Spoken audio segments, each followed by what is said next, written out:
Mia, can you just email message Heather, just let her know that I'm starting, and just to be quiet on the way out.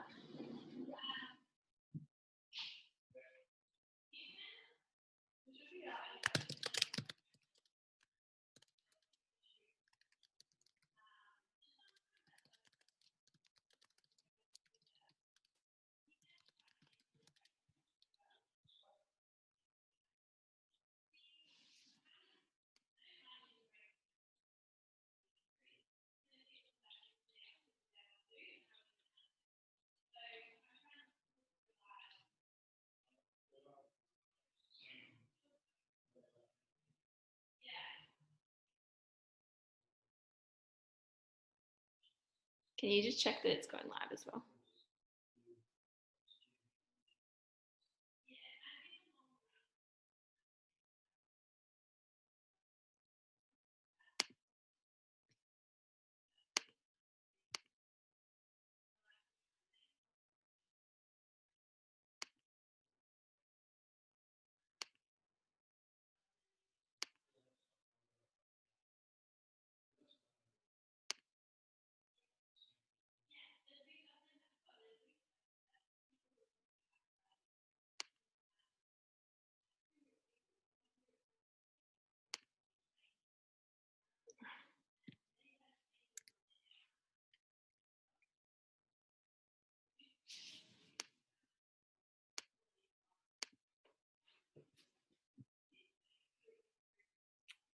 All right, good evening, everyone. We'll just wait for a few more people to join us, and then we'll get started. We'll just wait maybe a minute or so. Oops, I'll go to the beginning of my slides. Here we go.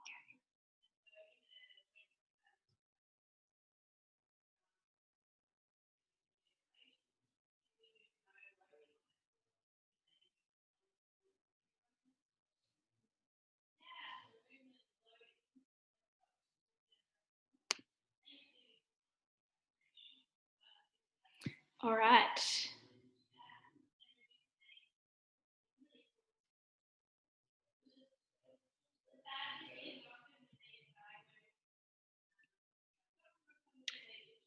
All righty, it looks like we've got some people, more people on board now. All right, we'll get started then. So I just wanted to say thank you so much for joining me. It is great to have so many people on board.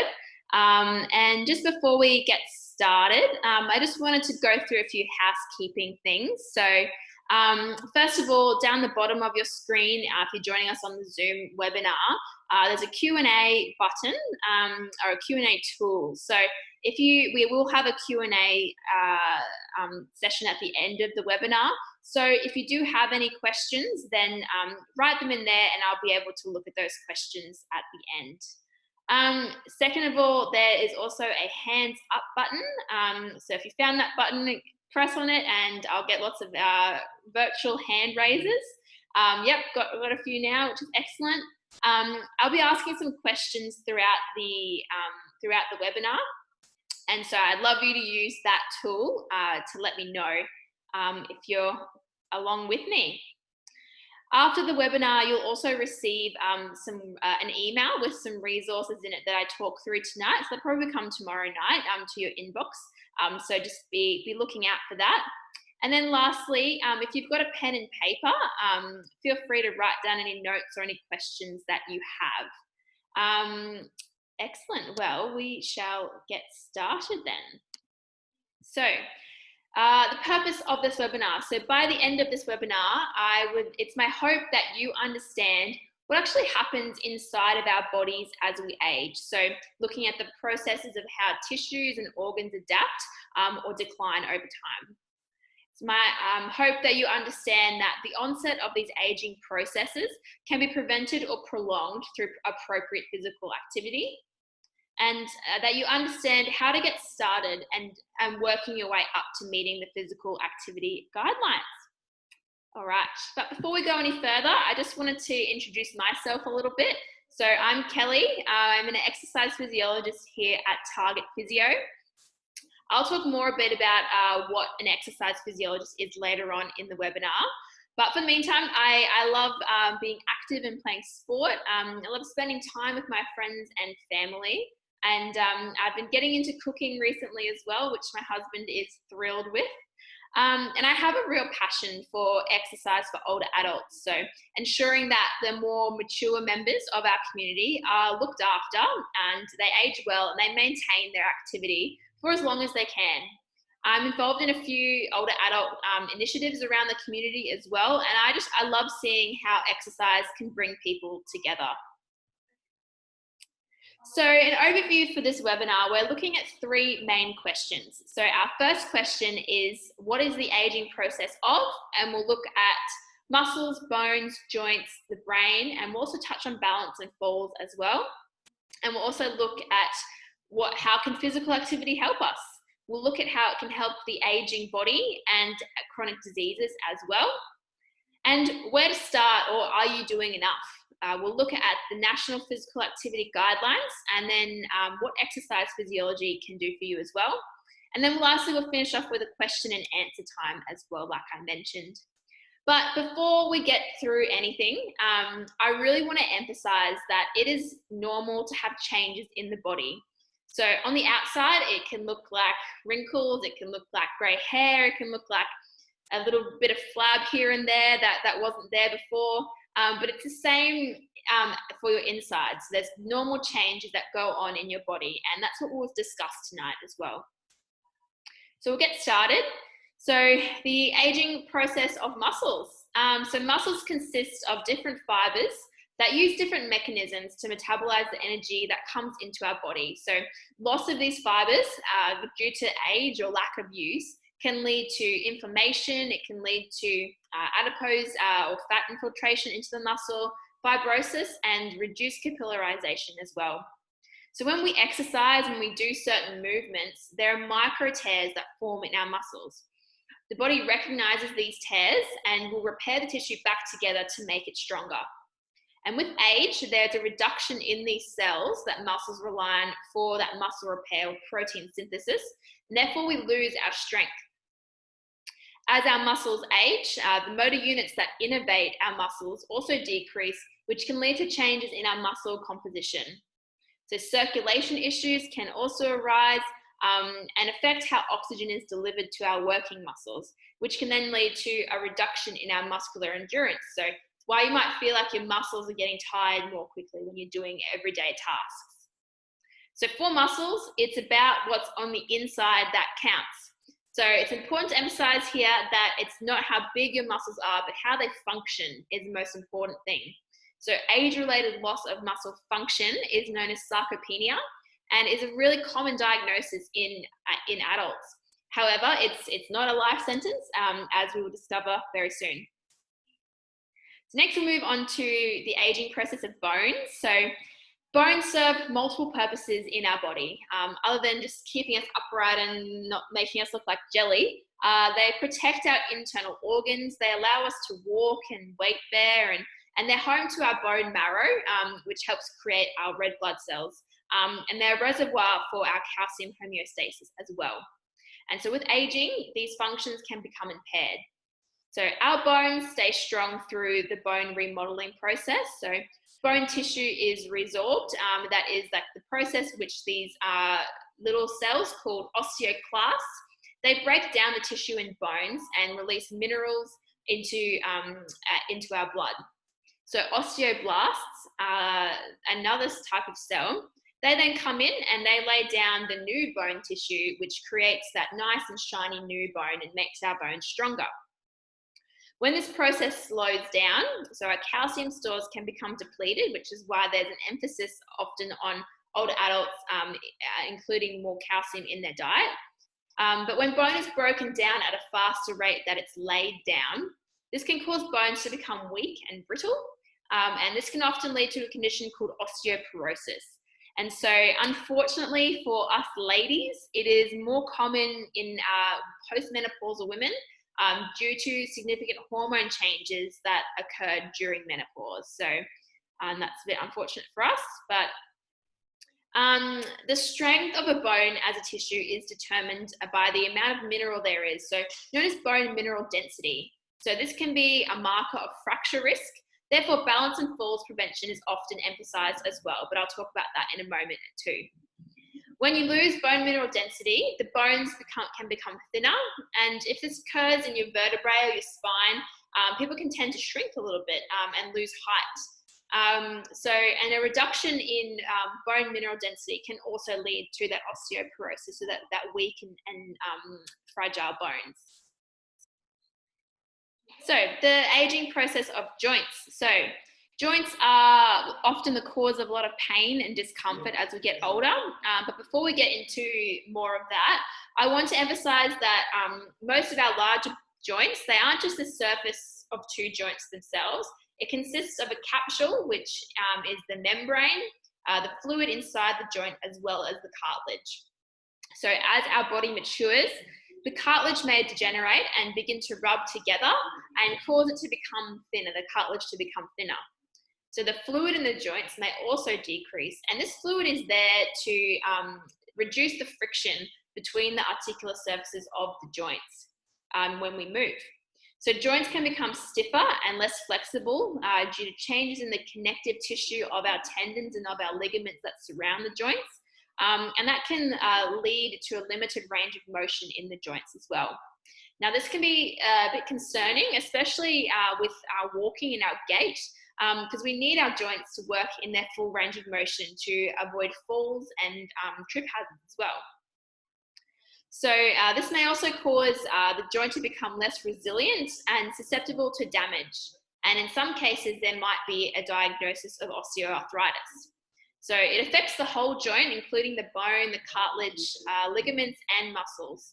And although osteoarthritis is often described as wear and tear, the condition is actually the result of a joint working extra hard to repair itself. All right, now I'd like you to use your hands up tool for this question here. But who has ever heard some creaking and cracking or popping coming from their joints, whether it's their knees or their hip or anything? Good, I can see a few hands going up. Yep, I think we're all in that boat. Well, I'm sure, you know, we can think of that as a bad thing.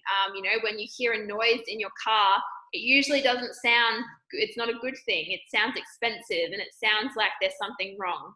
However, hearing cracks and pops and creaks in your joints is really a common occurrence.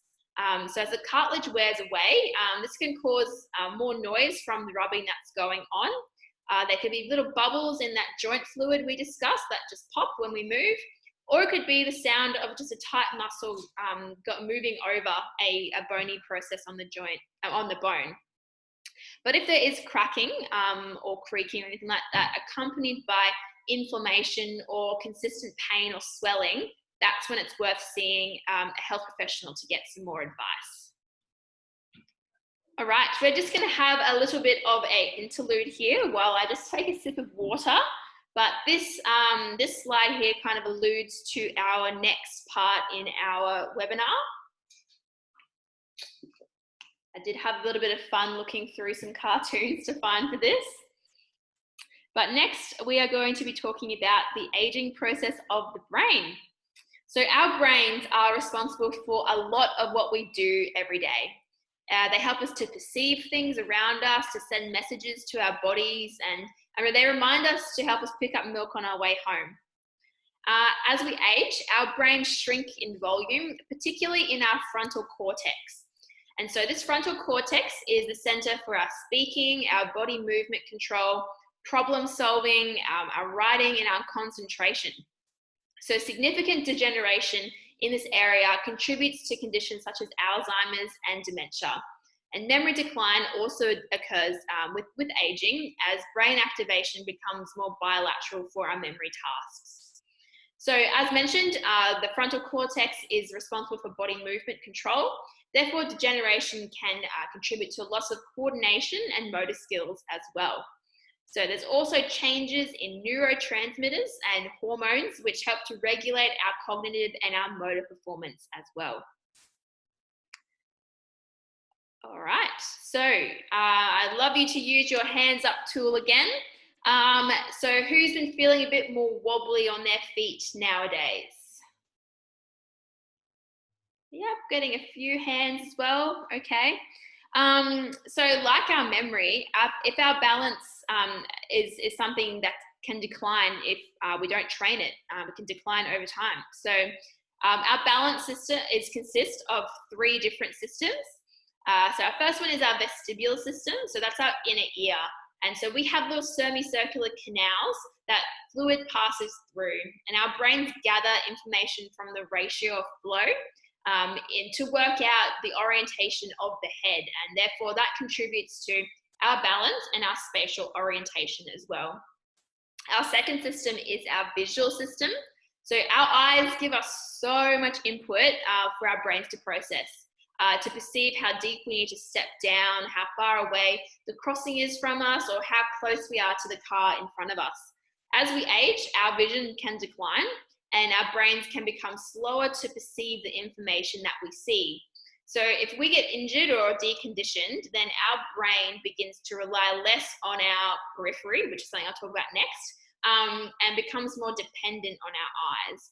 And so if we lose our proprioception, which is the third part of our third system in our balance, our proprioception is our body's ability to perceive our position in space, essentially. So for example, your brain getting that information from your joints and from your feet and from everything around you. It's that ability for your brain to know that your finger's bent right now. And you know, it's that ability for your brain to know that you're walking on rocky ground or uneven surfaces. So those are our 3 balance systems. And so our next thing we'll talk about is falls. So there's just some alarming statistics around falls and how they're often preventable. So there's many things that can contribute to falls. So first of all is weakness of certain areas. So if your knees or your hips become weak or stiff, then it can become difficult for you to actually have enough strength to lift your foot off the ground. Therefore, it can increase your risk of tripping. Secondly is our reaction time. So like I mentioned, the brain can get slow and slows down, which means the messages can get sent to our body to react are slower if we don't train them. So for example, if you're in a busy shopping center and someone just rushes past you and they give you a bit of a nudge by accident, you need to know that you have that reaction time to take a step out and regain your balance. Thirdly, hazards are something that contributes to our falls. So things like pets and toys and furniture, they all make your house feel like a home. And believe me, I love a nice Persian rug on the lounge room floor. But these are classic examples of trip hazards. I'm not saying to get rid of all your furniture or get rid of Fluffy the dog, but just it's worth taking stock of what's around your house and what could be a potential hazard for a fall or a trip, and then doing something to reduce that. So for instance, if it is that Persian rug that's starting to lip up on the end, finding some tape or something to weigh it down so that it decreases the risk of tripping.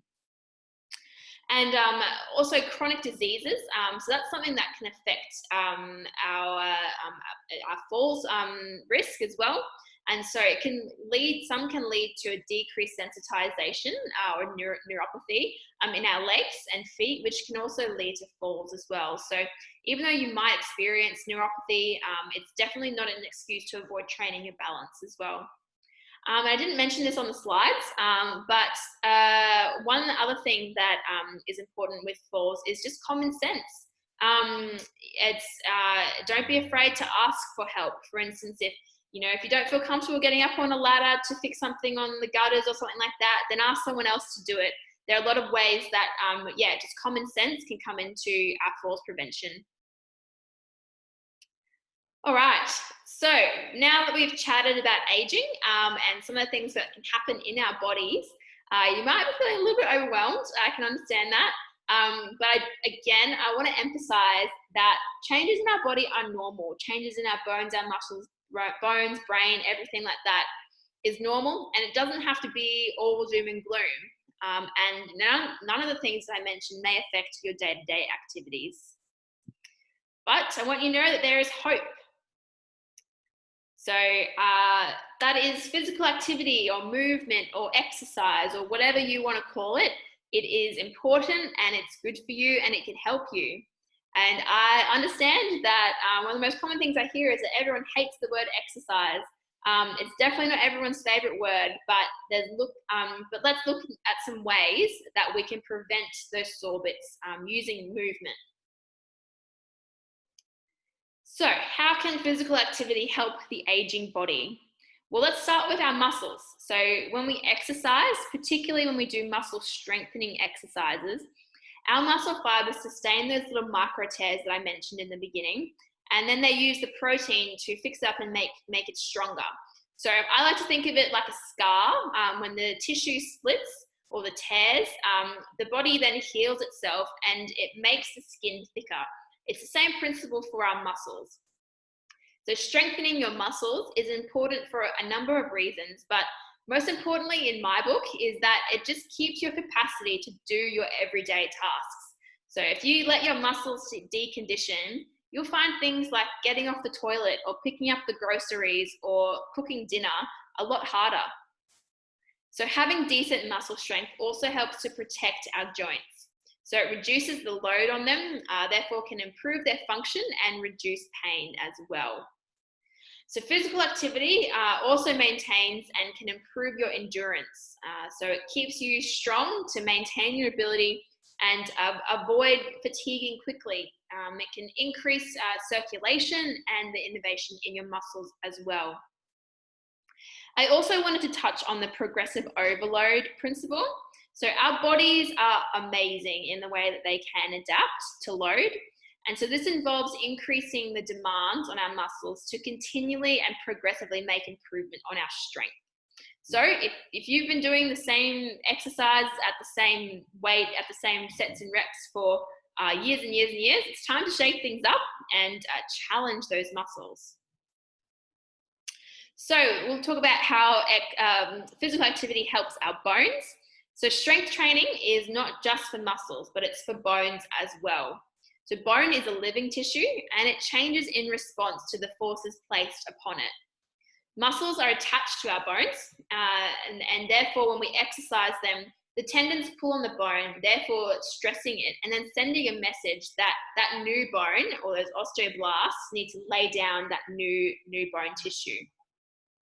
So other than resistance training, so moderate to high impact activities like our walking, jogging, dancing, stepping are great ways to improve our bone mineral density and keep them strong. So I also just wanted to mention swimming in here as well. So I love swimming. It's a great exercise and it's great for, I guess, reducing some load on your joints.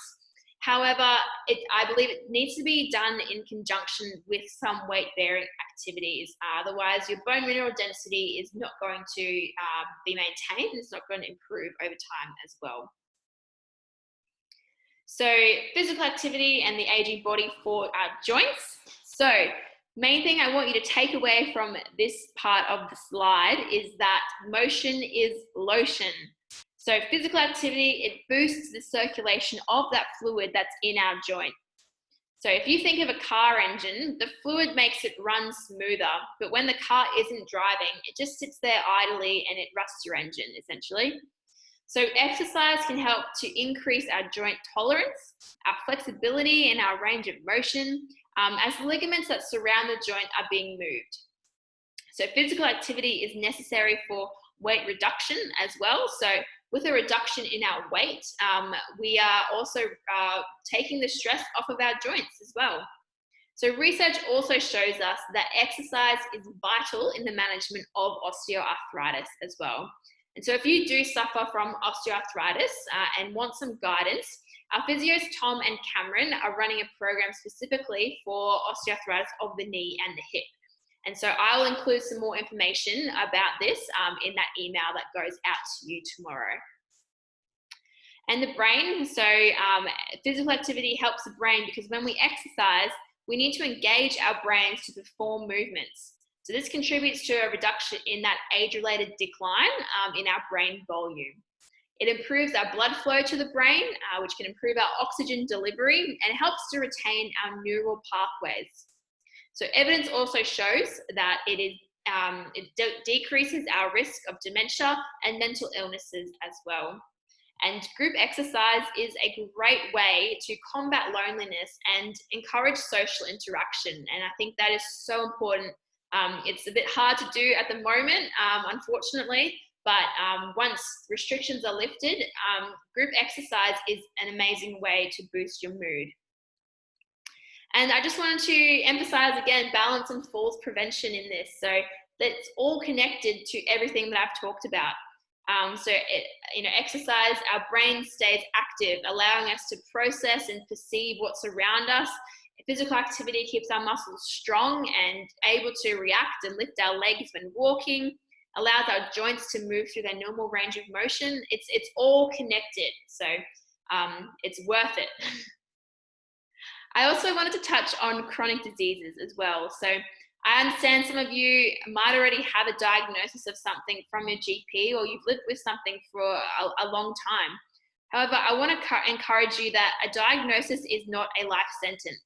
I can understand that some conditions can affect movement, and that exercise might be the last thing you want to do, or it can be scary for someone who's been told they have brittle bones, that a fall could be very dangerous, that exercise can be a very scary thought. But exercise is vital is a vital inclusion in the management of any chronic disease to avoid further progression of that disease. And so exercise physiologists are experts in prescribing exercise and movement strategies that take into account your symptoms, your side effects, medications, but also your life circumstances as well. And as our principal physiotherapist always says, don't grow old with it. If you've got something wrong, try and nip it in the bud now. Don't grow old with it. And so now you've all heard about physical activity and how it can help. I'm sure you are raring to get going.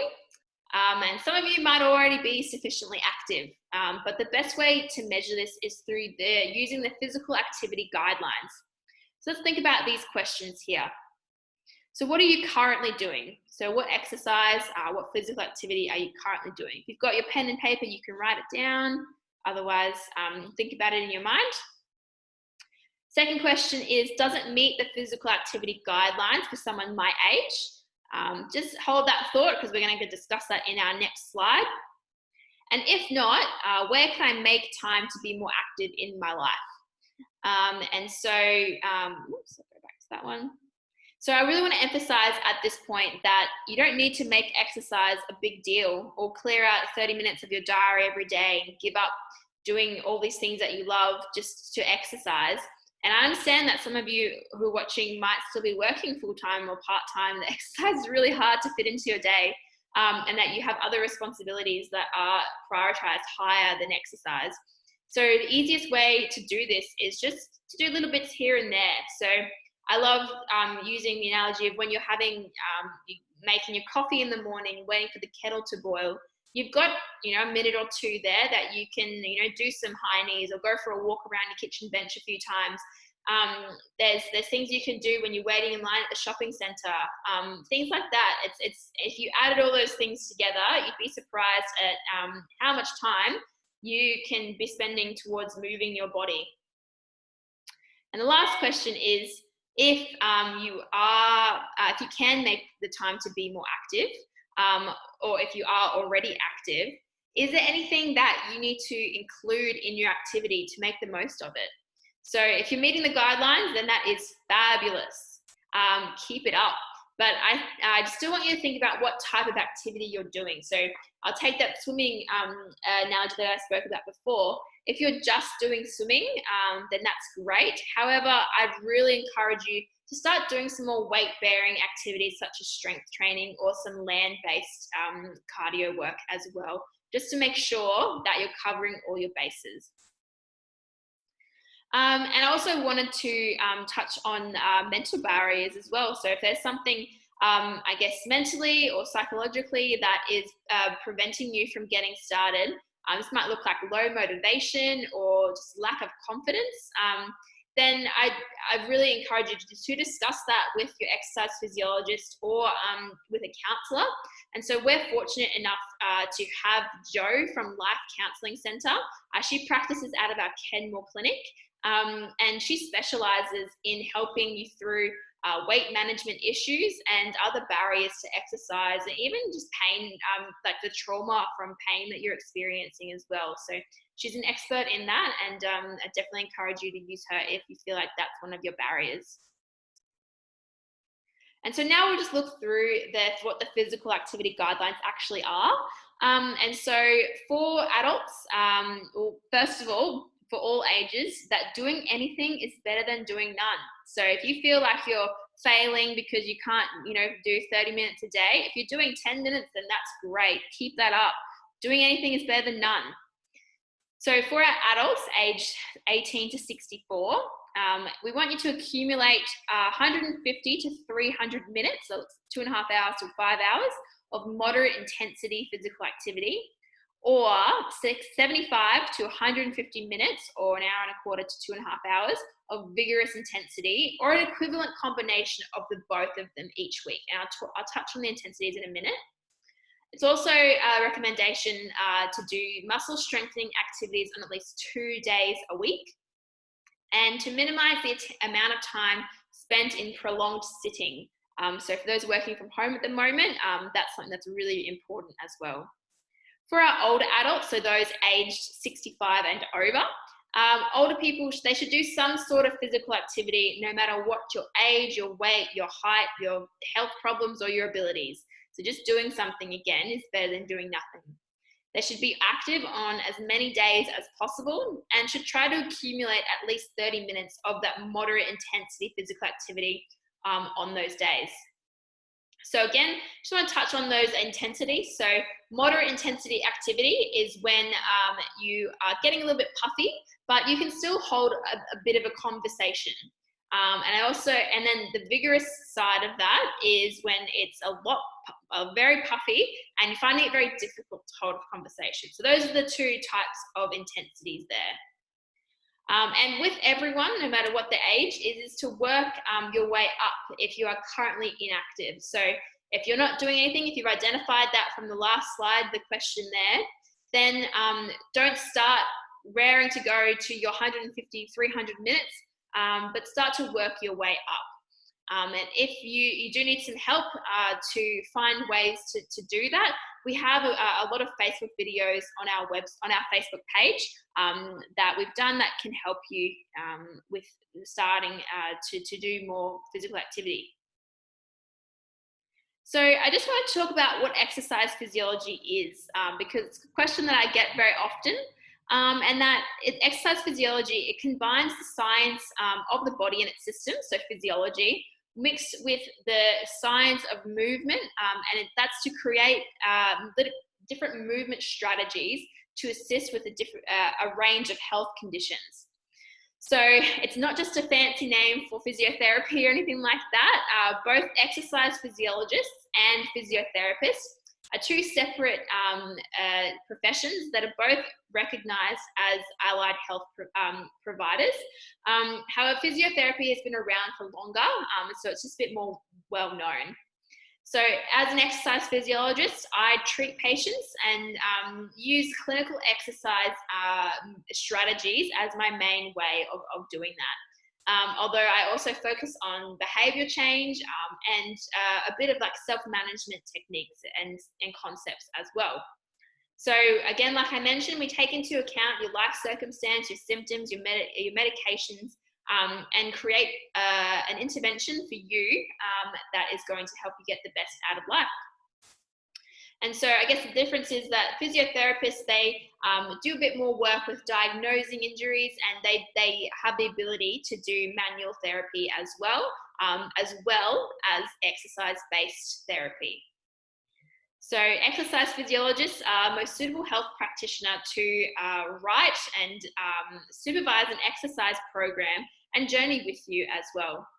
And the thing that I love about working with physios is that we both get to combine our skills in our professions to get the most out of your movement. And the good news is that anybody can book in to see an exercise physiologist. So for me, some people, some of my clients, they come in 3 times a week, but others are a bit more price sensitive and but still need the support. So I can design a home exercise program for them and just see them once a week or once a fortnight just to oversee that program and how they're progressing. And so that brings us to the end of our webinar. So again, if you do have any questions, use that Q&A tool down the bottom of your screen to write them in there. But just to summarize, our body changes that we see are normal. So like our grey hair and our wrinkles on the outside, we're going to have normal changes on the inside of our body.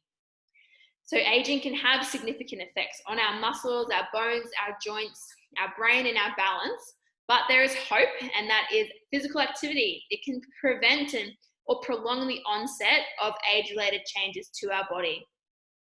So our bodies are more capable than we realize, and our chronic disease diagnosis is not a life sentence, as we've discussed. We also discussed the National Physical Activity Guidelines, and that exercise physiologists are for everyone. They are there to assist you, and they play an important role in your well-being, especially if you do have a chronic disease as well. All right, so that brings us to the end of our webinar. So got a few questions coming through. So would you count rowing on a machine as weight bearing? Great question. So yes, I would, because you're still putting that weight through your feet as you're pushing away. It's a great upper body exercise as well, keeping your muscles strong there. But yes, I would consider that as weight bearing. And as you're doing that rowing motion as well, your muscles are moving, they're contracting, they're doing a lot to stretch and contract your muscles and work on the bone there as well. So motivation is something else that we've got here touching on. It's so common. Low motivation is definitely a barrier for a lot of people. And I think when you decide or identify that something needs to change, I think you need to look at what your big goal is, but then have little goalposts on the way there. So if you say it is a weight loss goal and you want to lose 20 kilos or something like that, having little goals along the way are going to be helpful in making sure that you get to that big goal. That could be, going down a dress size. It could be just being able to not get puffed when you're running around with your kids at home. So having little goals along the way can help with increasing your motivation throughout that as well. Weak pelvic floor after major prolapse surgeries. Again, very common, and it's, that's how physios and exercise physiologists can work together in ensuring that your pelvic floor is strong and it can recover, and you can do those things without incontinence and without weakness in your pelvic floor. So again, that's where we can work together to make sure that we can keep you moving and not in fear of anything happening or going wrong in that as well. All right, I think I have another question in here.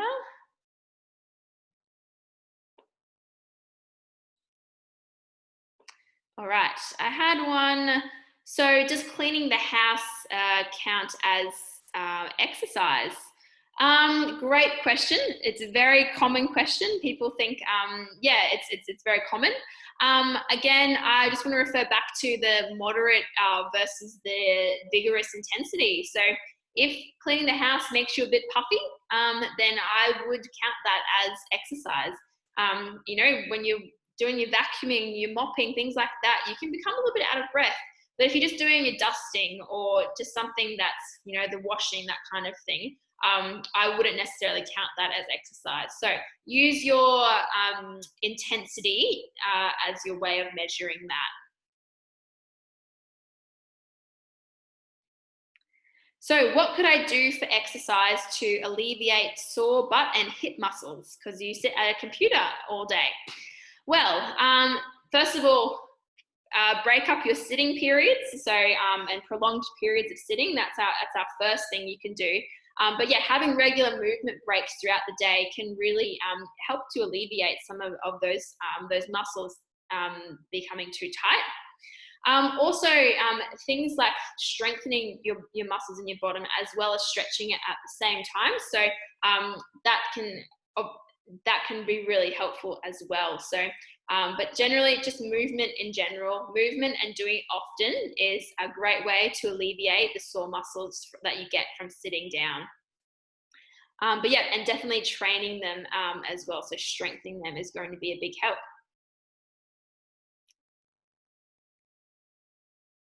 All right, so we had another question.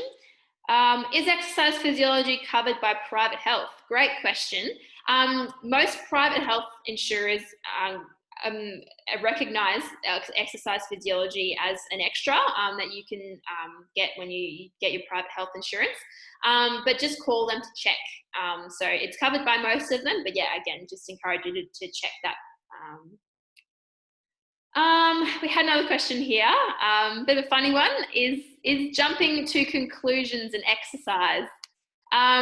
It's a great question. With that, jumping to conclusions can actually be an unhelpful thought pattern as well. So our counsellor Joe and our receptionist Beck did some videos recently on that and our mental health. But often we can think that if we get a diagnosis of that osteoarthritis from our doctor, that we can jump to the conclusion that we can never walk again, or we have to not do exercise because it's going to make it worse, when actually that's not the case. So I do encourage you that if you do get a diagnosis of something, just to look at what your options are rather than jump to conclusions. But just in general, I guess, try not to jump to conclusions as it can be unhelpful. Is static exercise bike good for exercising? Definitely, yes, it is. It's great. It builds up your that puff that you can use as part of your physical activity guidelines as well. It builds up your cardiovascular endurance too. And again, it is one of those exercises that I guess is a bit nicer on your joints and that you're not as weight bearing. However, like swimming, you still want to be able to combine that with some muscle strengthening exercises to get the most out of your exercise.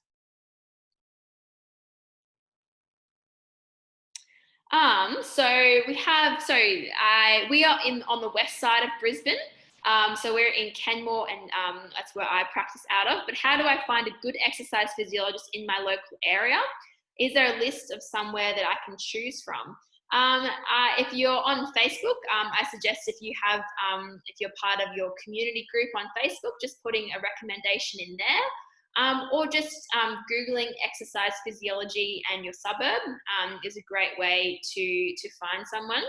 I'm not aware if there's a list of anything around of specific exercise physiology clinics, but we also do online consultations as well. So if that's an option for you, if you've got a computer or a phone with a camera, that's all you need pretty much.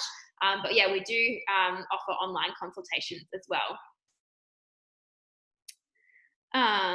So what to do for the top of your back legs after a big walk when they're sore? So I'm assuming that's hamstrings, glutes area. I would say that doing some stretches before or after your walk is definitely going to be beneficial. But also warming up your muscles, so doing some more dynamic stretches, so moving your legs through a range of motion while standing still or moving will be really helpful, and that can contribute to, I guess, some less soreness after you finish your walk. But yeah, when they're sore, doing some movement, even though it might be a bit uncomfortable, can help you down in the long term as well. So how much per day is good? I'm assuming that's just exercise in general. Again, at least 30 minutes. Again, if you've got the time, you can do more. But again, just working within your limits as well. I don't want you going out there doing 4 hours of exercise a day because you just, your body might not be able to handle it. But yeah, finding, I guess, what works for you with a minimum of 30 minutes is a good way to go. All right. Is there any other questions